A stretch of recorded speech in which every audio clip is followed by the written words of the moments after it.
साथियों, भारत देश में बहुत ही दुख का विषय है कि जो है पिछले 76-77 साल हो गए देश को आज़ाद हुए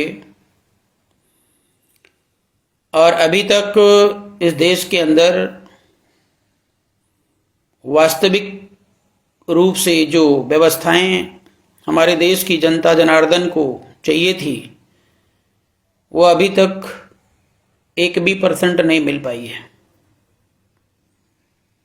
आप सभी को पता होना चाहिए कि पहले हमारे देश में काले अंग्रेजों का राज था और हमारे देश के क्रांतिकारी अमर शहीदों ने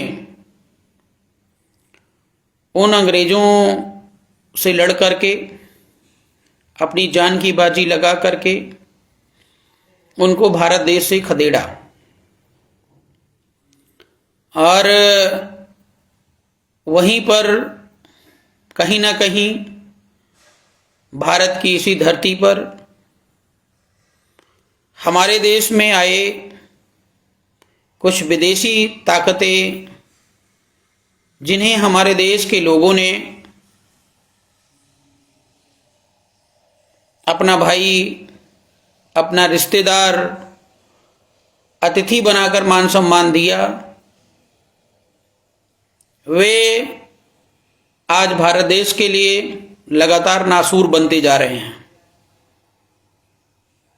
हम सबकी एक भावना रही है अतिथि देवो भव। हम नहीं खाते हैं लेकिन उनको खिलाते हैं। हमारी इसी गलती का परिणाम ये रहा है कि आज वे हमारे देश में नासूर बन चुके हैं,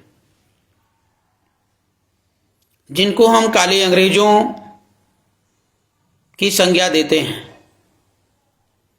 इस देश में आज जिसकी सरकार है, ये सभी आपको पता है कि डबल इंजन, ट्रिपल इंजन की सरकार चल रही है।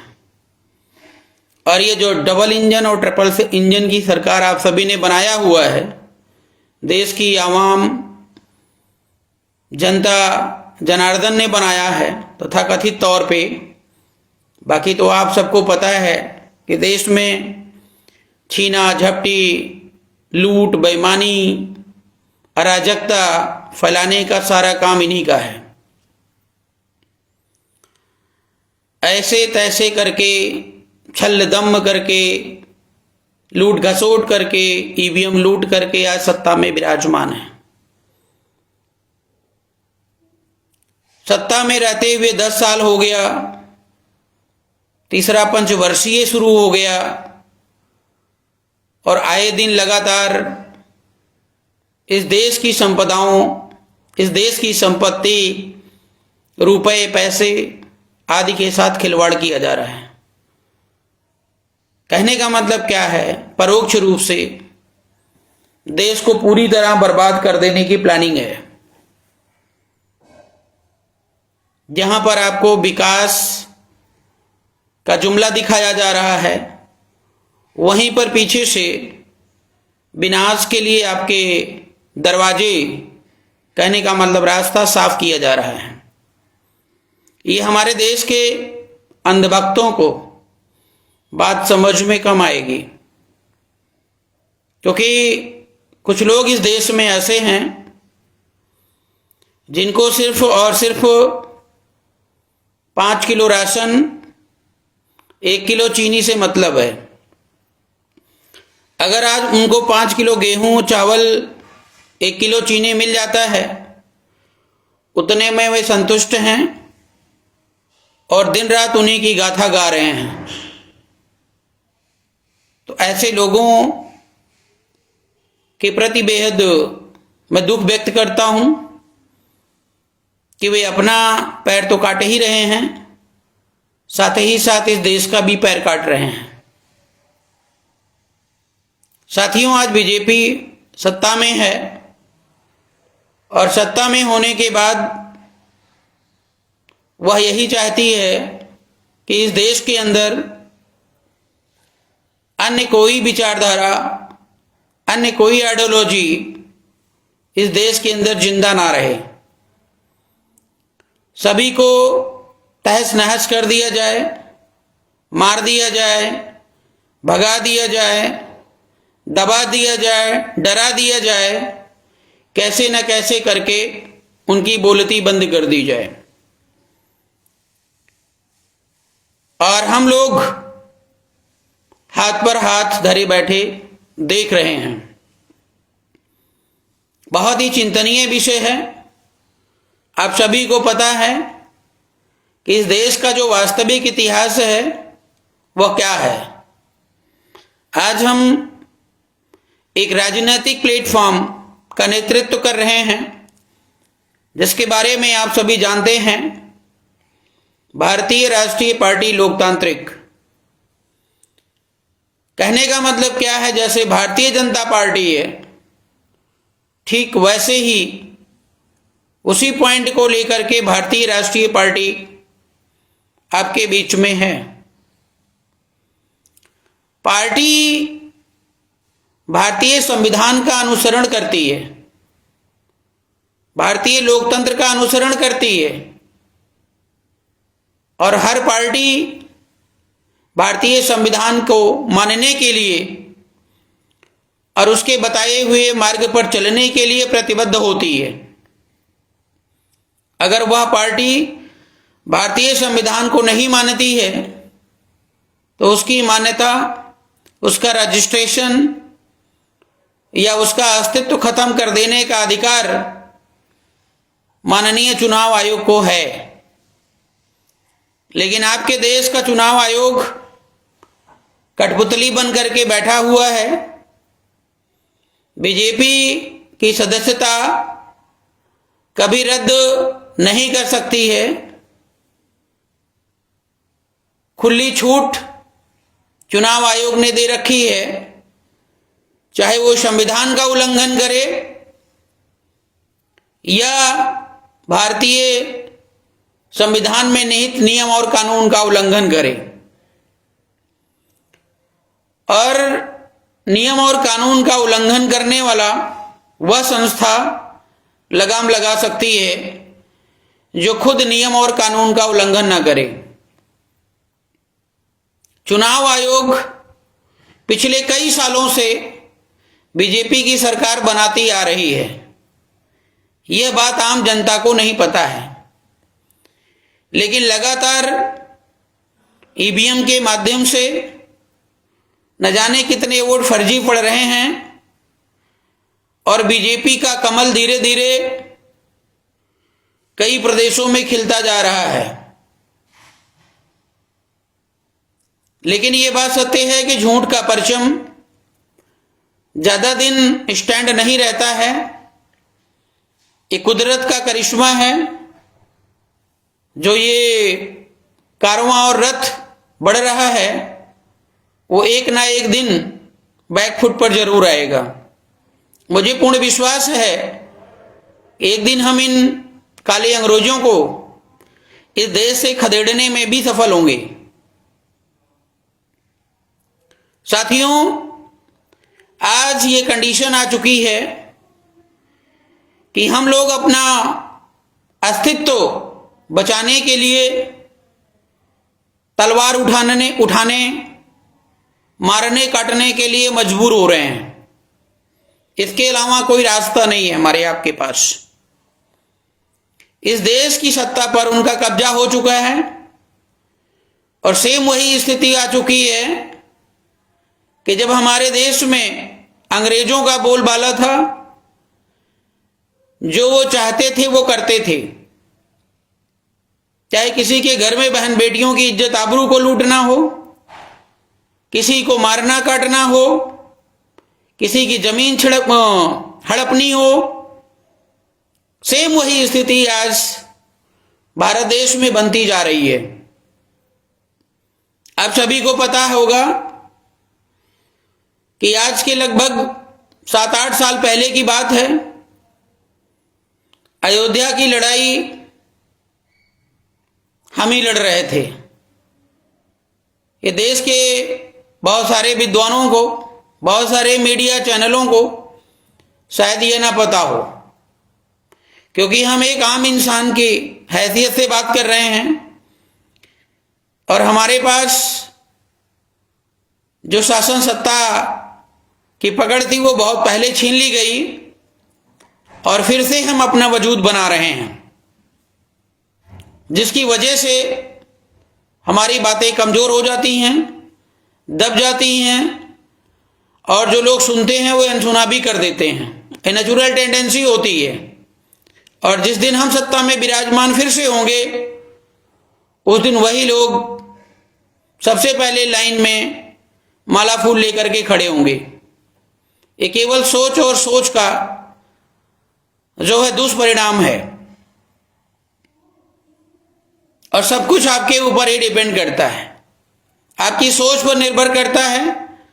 अगर आपकी सोच बेहतर है तो देश का, प्रदेश का मुख्यमंत्री, प्रधानमंत्री बेहतर होगा, सम्राट अशोक जैसा शौर्य वाला होगा।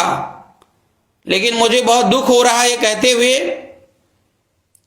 कि भारत देश में 75-76 साल हो गए, अभी तक जितने भी प्रधानमंत्री से लेकर के मुख्यमंत्री तक बने हैं वे सब चोर और चंडाल ही बने हैं। ये मैं खुल करके बोल रहा हूं, क्योंकि किसी के माई के लाल में ये दम नहीं था, ये क्षमता नहीं था कि देश की वास्तविक पहचान और वास्तविक विचारधारा को लागू कर पाए। लेकिन धीरे धीरे परिवर्तन हो रहा है। हमारे देश की जनता जनार्दन वो जग रही है।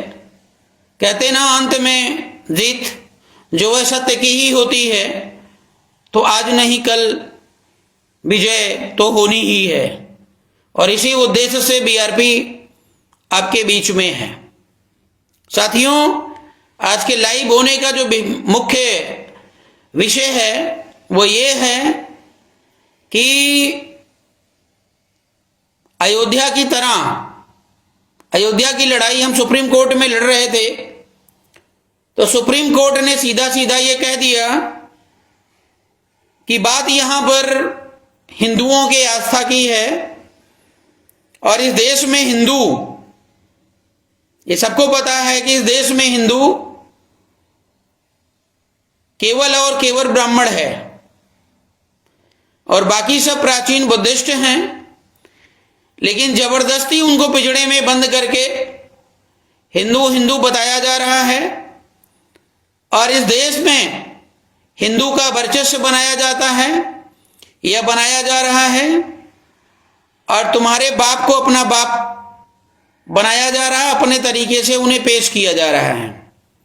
उदाहरण के लिए अभी जो वर्ड सनातन है, अभी यही हिंदू लोग सनातनी सनातनी खुद को कहने लगे हैं और हमारे बुद्धिस्ट वर्ग के लोग अज्ञानतावश भी बुद्धिस्ट और सनातनी में लड़ाई छिड़ने की बात करने लगे हैं। कहने का मतलब ये है कि जैसे धीरे धीरे समय बीतता है, झूठ को अगर बार बार बोलते जाओगे तो वो निश्चित तौर पर सत्य में तब्दील हो जाती है।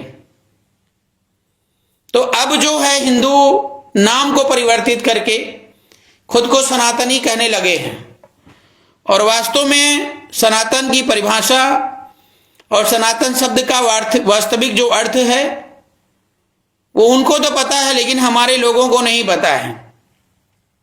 हमारे जो दलित, पिछड़े, शोषित, वंचित समाज के लोग हैं उन सबको नहीं पता है। वे बस ये देखते हैं कि टीवी चैनल पर 10 बार सनातनी सनातनी सनातनी एक बाबा ने बोला तो हमने उसको अडॉप्ट कर लिया कि भैया हम सनातन धर्म से हैं। जबकि सनातन जो वर्ड होता है उसका मतलब होता है कि वे सारी चीजें जो हमेशा सत्य हो उनको कभी आप झुठला या गलत साबित नहीं कर सकते हो। जैसे सूरज का निकलना आप सनातन कह सकते हैं, हवाओं का चलना आप सनातन कह सकते हैं और तमाम इस प्रकार की चीजें होती हैं इस देश के अंदर इस कुदरत का नियम और कानून जो कि हर व्यक्ति, हर वर्ग, हर समुदाय के लिए समान होता है, वे सारे नियम कानून सनातन होते हैं, सनातनी होते हैं। लेकिन ब्राह्मणों द्वारा स्थापित जो धर्म है, जिसको आज हिंदू धर्म की संज्ञा दी गई है, वो वास्तव में तो सनातनी है ही नहीं है। और जब इनको लगा कि हिंदू शब्द जो है वो ज्यादा देर तक नहीं चल पाएगा, मार्केट में ज्यादा लड़ाई नहीं लड़ पाएगा, तो अब इन्होंने हिंदू को तब्दील करने का प्रयास कर लिया है कि अब उसे सनातनी बता दिया जाए। और धीरे धीरे इस देश में जितने भी बुद्ध विहार हैं उन पर कब्जा कर लिया जाए। आज बहुत दुख के साथ ये कहना पड़ रहा है कि अयोध्या में इनका कब्जा तो हो गया, अब इसके बाद इनका टारगेट जो है वो बोध गया का है। बोध गया में जो बुद्ध की मूर्तियां वहां पर लगी हुई हैं, या जो भी वहां पर नक्काशी या किसी प्रकार की प्रतिमा को देखा जाता है, तो वे नया नया इतिहास वहां पर पेश कर देते हैं। एक अर्जुन है, एक भीम है, एक नकुल हैं, एक सहदेव हैं, एक ब्रह्मा हैं, तो ये विष्णु हैं, तो ये नारद से मिले थे, तो ये उनसे मिले थे।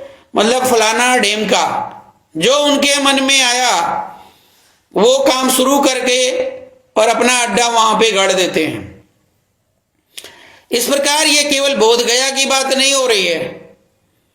भारत देश के अंदर जितने भी मंदिर अभी बने हुए हैं वे सब की सब बुद्ध की छाती पर बने हुए हैं।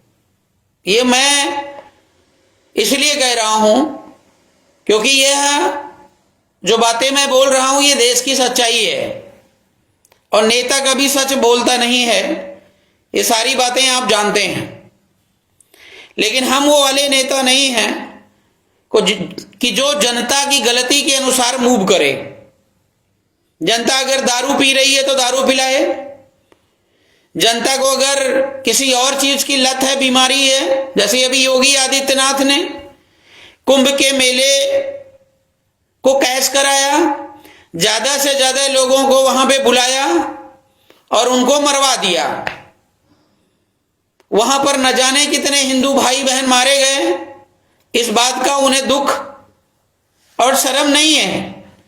अगर दुख और शर्म होता तो आज योगी आदित्यनाथ जी गद्दी पर नहीं बैठे होते, वो खुद जाकर के आत्महत्या कर लेते उसी गंगा अर्थात संगम में, और खुद जो है मोक्ष की प्राप्ति कर लेते। ऐसा नहीं है। ये जितने मनवादी व्यवस्था के लोग हैं इनको न राम से मतलब है, न कृष्णा से मतलब है, न हनुमान से मतलब है, न लक्ष्मी से, न गंगा से, न दुर्गा से, किसी से मतलब नहीं है।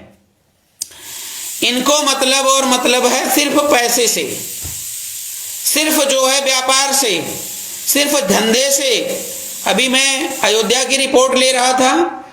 अयोध्या में सूचना यह मिल रही है कि अगर आप जमीन खरीदना चाहते हो और वहां के लोकल के हो, पास पड़ोस के हो, तो आपको जमीन नसीब नहीं होगी, वहां पर जमीन नहीं मिलेगा। अयोध्या में जमीन सिर्फ और सिर्फ गुजरातियों को मिल रहा है। अब आप सोचिए क्या कंडीशन होने वाली है भारत देश की। तो साथियों, जहां पर इनके लोग हैं या जहां पर इनकी आइडियोलॉजी को मानने वाले लोग हैं, लूटो खाओ और राज करो, लूटो खाओ और राज करो, इस सिद्धांत पे चलने वाले लोग हैं, वो हड़प नीति को जारी रखे हुए हैं। और आए दिन हमारे समाज के अंदर, शोषित वंचित समाज के अंदर न जाने कितनी बहन बेटियों के साथ अत्याचार हो रहा है, और अत्याचार बहुत दिनों से होता आया है, और हमारी बातें दबती चली आई हैं, और अभी तक किसी को न्याय और हक अधिकार नहीं मिल रहा है।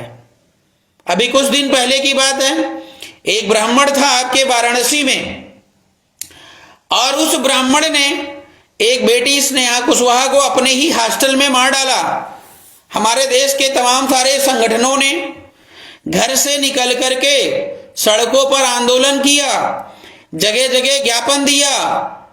पूरे देश में एक तरीके से देशव्यापी आंदोलन खड़ा हो गया था। स्नेहा कुशवाहा को लेकर, उससे पहले प्रिया मौर्य को लेकर के, उससे पहले शीला मौर्य को लेकर के, और एक जो है लखीमपुर का मैटर, उससे पहले कोई और कुशवाहा। मतलब 10 दिन 15 दिन 20 दिन बीतने नहीं पाता है, किसी न किसी की हत्या हो ही जाती है। मतलब एक टेंडेंसी बन चुकी है।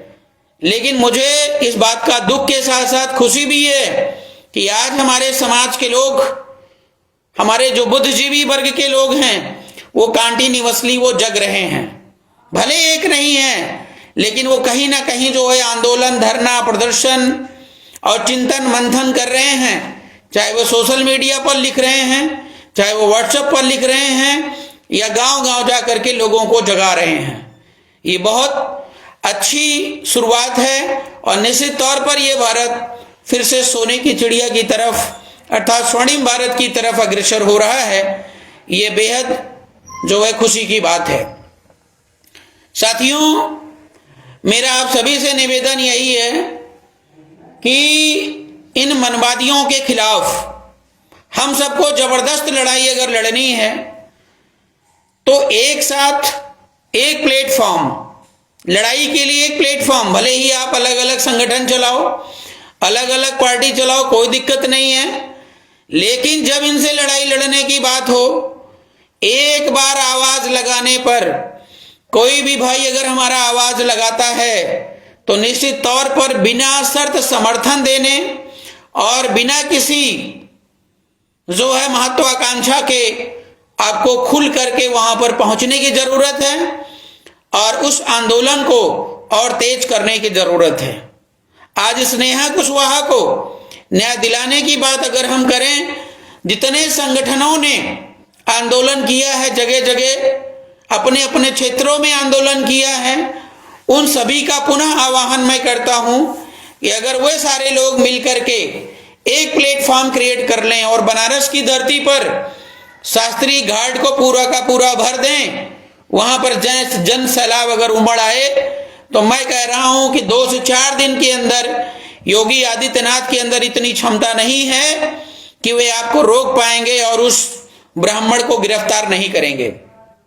लेकिन कहीं ना कहीं हमारे और आपके बीच में कम्युनिकेशन गैपिंग होने के नाते अभी भी हम एक दूसरे को के टच में नहीं आ पा रहे हैं और इस बहुत बड़े आंदोलन को, एक विशाल आंदोलन को हम लोग क्रिएट नहीं कर पा रहे हैं। ये चिंतनीय विषय है, इस पर आपको और हमें भी विचार करने की जरूरत है।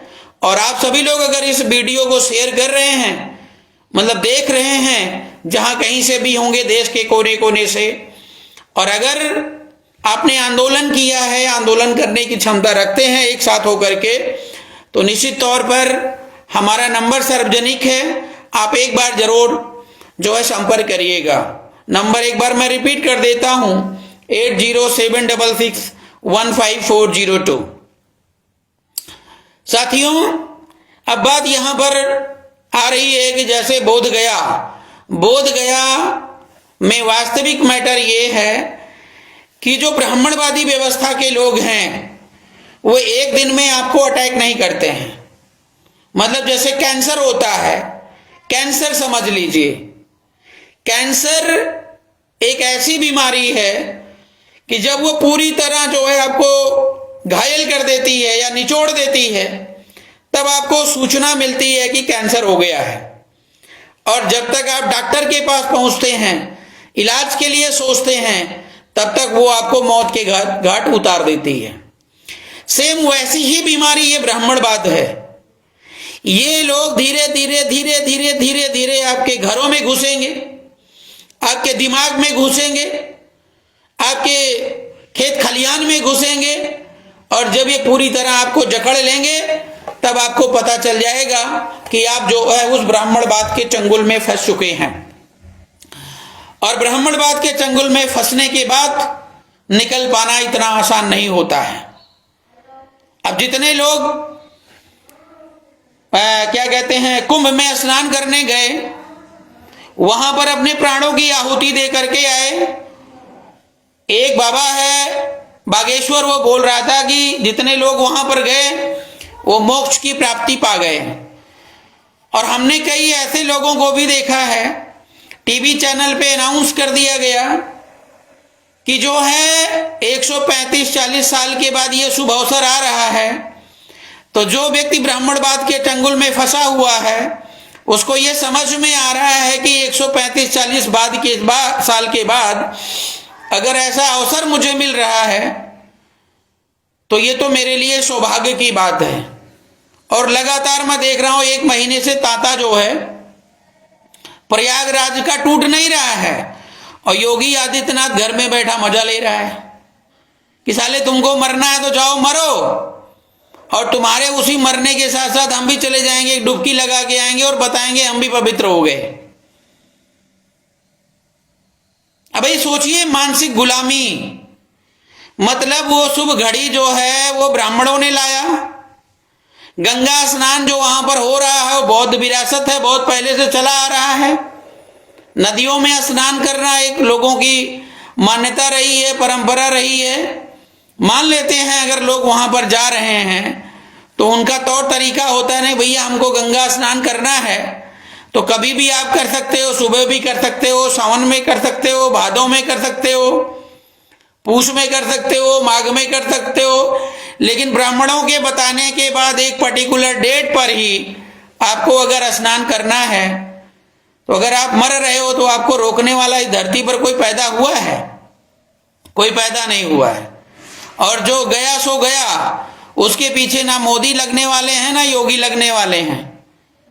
और उन्हें तो इस बात की खुशी है कि जितनी ज्यादा से ज्यादा संख्या में आप मर जाओ, ये भारत देश खाली हो जाए, जमीन जायदाद उनके कब्जे में आ जाए, उतना ही बढ़िया है। और आपको बार बार हिंदू का जहर पिला करके और उसी में लपेट करके जो है वो जहर पिलाया जा रहा है। ये बात समझने की जरूरत है देश की आम जनता जनार्दन को। तो मेरे सभी बुद्धिजीवी भाइयों एवं बहनों, मैं सभी से ये आग्रह करता हूं कि जो है इसी आंदोलन को लेकर के, बोध गया को छुड़ाने के लिए, बोध गया को मुक्त करवाने के लिए, वहां पर जो ट्रस्ट बना हुआ है उस ट्रस्ट में 5 ब्राह्मण हैं और 4 शोषित वंचित समाज से कह लो या कोई बुद्धिस्ट लोग हैं।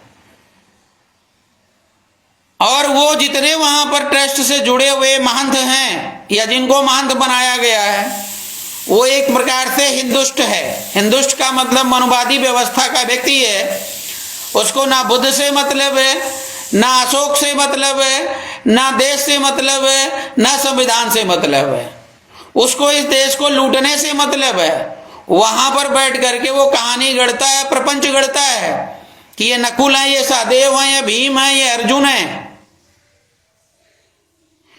बुद्ध की इस धरती पर विशेष तौर से अगर बोध गया की बात करूं, जो बुद्ध की एक मुख्य स्थल है, बुद्ध के इतिहास की मुख्य स्थली है, और उस मुख्य स्थली पर अर्जुन भीम नकुल सहदेव कहां से आ रहे हैं, सोचने की बात है। तो जितने हमारे भिक्षुगण, जितने हमारे बुद्धिस्ट भाई बहन आज इस आंदोलन में भाग ले रहे हैं या धरने पर बैठे हुए हैं आमरण अनशन पे, वो वास्तव में प्रशंसा के पात्र हैं। मैं उनको कोटि कोटि प्रणाम करता हूं और आप सभी देशवासियों से अपील करता हूं कि भारतीय संविधान में हर संप्रदाय, धर्म ना बोलूं क्योंकि धर्म पे जाऊंगा बड़ी लंबी गाथा होगी, ये संप्रदाय है, हिंदू धर्म नहीं है, हिंदू भी एक संप्रदाय है। तो हर संप्रदाय के लोगों को भारत देश के अंदर स्वतंत्रता पूर्वक रहने का अधिकार है। सुप्रीम कोर्ट ने कहा कि जो है अयोध्या को बौद्धों को, हिंदुओं को दे दिया जाए, क्योंकि हिंदुओं की आस्था का विषय है और इस देश में हिंदू लोग ज्यादा हैं मानने वाले, इसलिए भगवान श्री रामचंद्र के नाम पर मंदिर बना दिया जाए।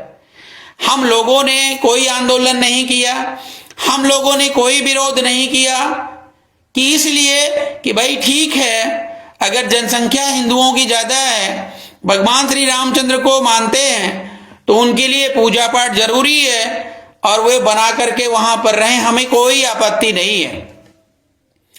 हम उनके ट्रस्ट में शामिल होने नहीं गए, हम उनके मंदिर पे कब्जा करने नहीं गए, या हम उनके मंदिर के इर्द गिर्द कोई भी ड्रामा, नौटंकी, अराजकता फैलाने नहीं गए। लेकिन जब बात बुद्ध की आती है, बुद्ध विरासत की आती है, तो ये मनवादी व्यवस्था के लोग जगह जगह जगह जगह घुसे क्यों रहते हैं? ये बार बार इनडायरेक्ट रूप से बुद्ध को ही टारगेट क्यों करते हैं? ये बहुत बड़ा प्रश्न है, सोचने वाली बात है। अगर हम लोग इस लड़ाई को और तेज और अपने बाजुओं के दम पर नहीं लड़ेंगे तो निश्चित तौर पर बोध गया को फिर से कब्जा कर लिया जाएगा। इसलिए सभी साथियों से निवेदन है कि ज्यादा से ज्यादा संख्या में बोध गया पहुंचे। पटना के गांधी मैदान में और बोध गया में भी आंदोलन दोनों जगह चल रहा है, और जो लोग बोध गया में आंदोलन कर रहे हैं और गांधी मैदान में आंदोलन कर रहे हैं, वहां की जमीनी हकीकत के बारे में नहीं पता मुझे एग्जैक्टली, लेकिन अगर ये वीडियो वहां तक जाती है तो मेरा आपसे निवेदन है कि सभी लोग एक जगह पर और एक साथ आंदोलन कीजिए। और मुझे जहां तक पता है कि शुरुआत गांधी मैदान से हुई है और गांधी मैदान में ही आंदोलन हो रहा है मुख्य रूप से। बामन मेसराम से निकले हुए एक भाई साहब हैं बिलास खैरात जी, मैंने उनका सुना है कि वो जो है बोध गया में आंदोलन कर रहे हैं। तो मेरा आपसे निवेदन है कि आप अपनी लड़ाई, अपने वर्चस्व की लड़ाई जो लड़ रहे हैं वो ठीक नहीं है। आप केवल और केवल बुद्ध विरासत के लिए लड़िए तो सफलता निश्चित रूप से मिलेगी। इसलिए अपना प्रोग्राम वहां से रद्द करके और पटना के गांधी मैदान में सभी लोग एक साथ हो करके आंदोलन करें और सफलता निश्चित है। हम आगामी 28 फरवरी को पटना के गांधी मैदान में आ रहे हैं। वहां पे जितने भी बौद्ध भिक्षु लोग हैं, पूज्य बनतेगण हैं, उन सबसे मिलेंगे, उनकी ताजा स्थिति को देखेंगे और अगर जरूरत पड़ी तो वहीं पर आमरण अनशन के लिए हम भी जो है बैठेंगे अनिश्चितकालीन धरने के लिए।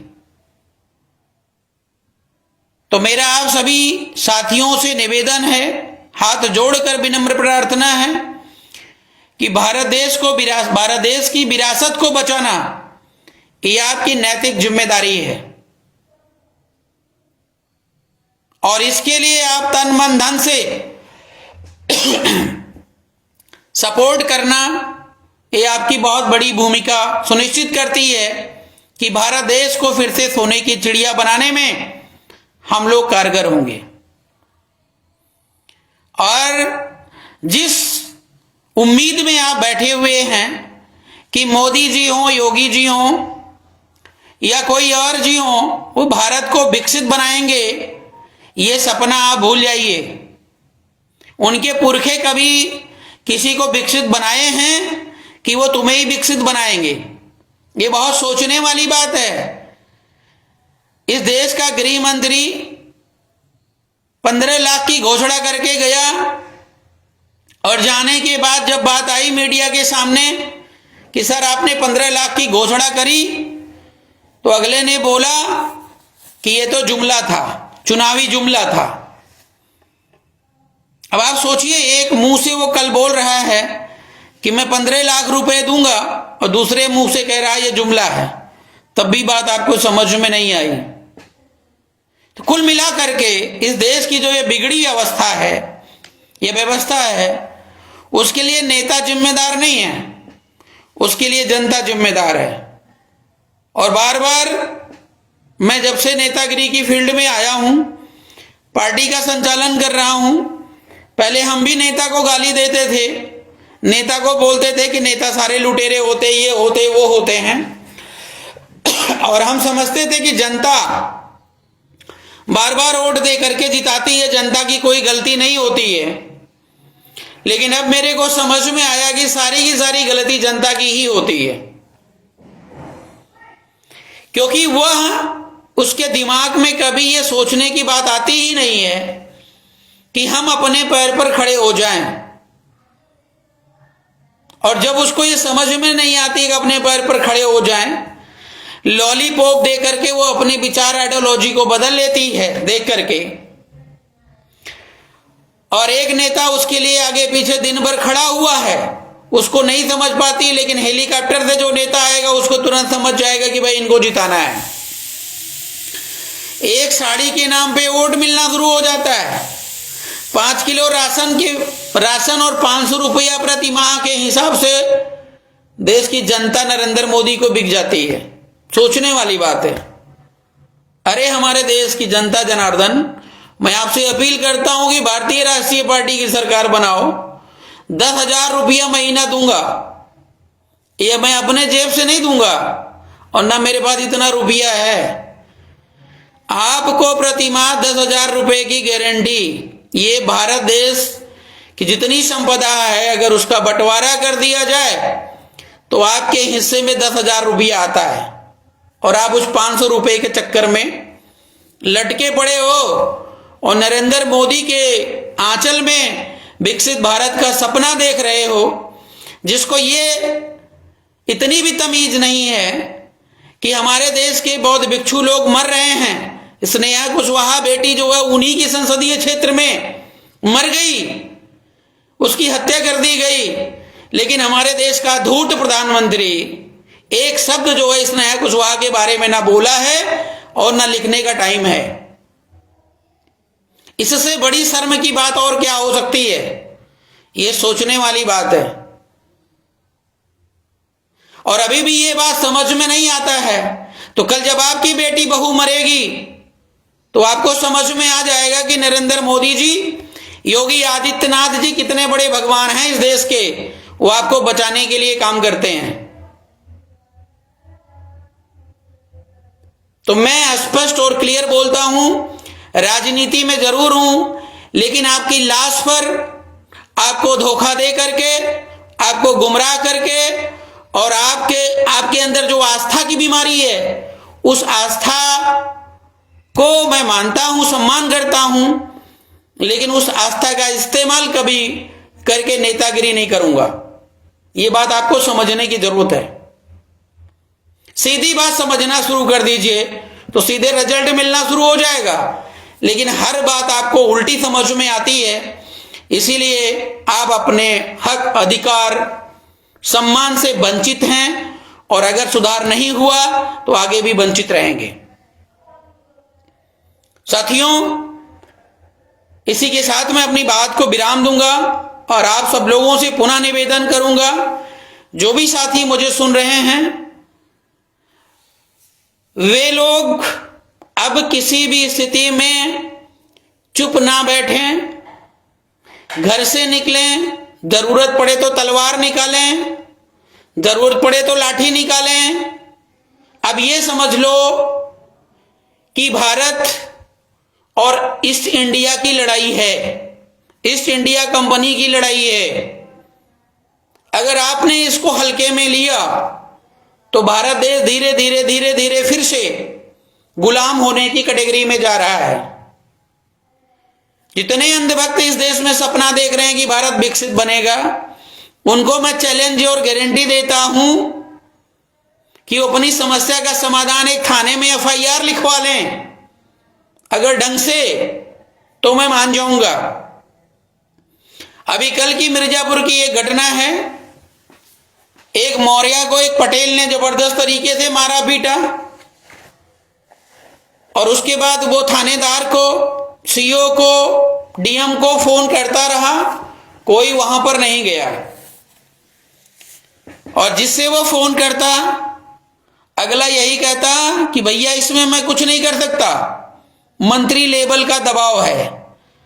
और उस विधानसभा में कोई मौर्य एक विधायक भी है बीजेपी से, उस नालायक ने यह भी बोला कि मंत्री का दबाव है। अरे जब मंत्री का दबाव है तो विधायक काहे बना है? तुझे विधायकी छोड़ देनी चाहिए।